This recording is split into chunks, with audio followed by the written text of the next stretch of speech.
अगर आप भी चाहते हैं कि डीजे बालकृष्ण म्यूजिक के ऑडियो वीडियो सबसे पहले आप तक पहुंचे, तो लाल बटन दबाकर चैनल को सब्सक्राइब जरूर कीजिए और हाँ, बेल आइकन को दबाना ना भूलें।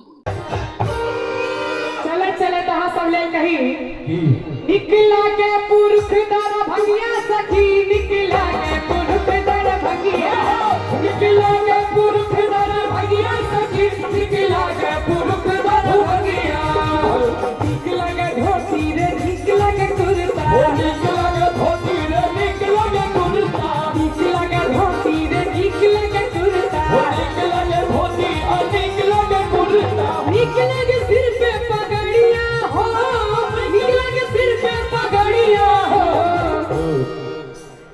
दरभंगा जिला में बुझाइए गांव पड़े छे की बिल्कुल बिल्कुल दरभंगा कनिया को यहाँ सब अपना ले ताली बजा दियो सब आदमी। लाहो दरभंगा जमाना मन भावे पुरुष दरभंगिया सखी, मन भावे पुरुष दरभंगिया, मन भावे पुरुष दरभंगिया सखी, मन भावे पुरुष दरभंगिया।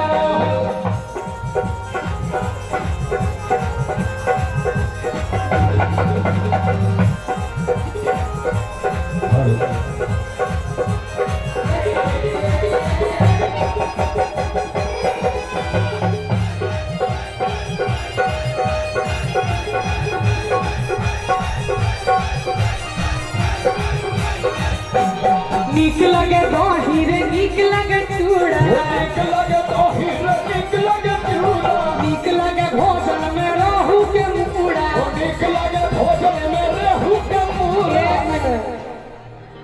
नीक लगे दही रे नीक लगे चूड़ा, नीक लगे भोजन में रहू के मुड़ा। तब बरन की खमौरा के तरुआया, बरन की खमौरा के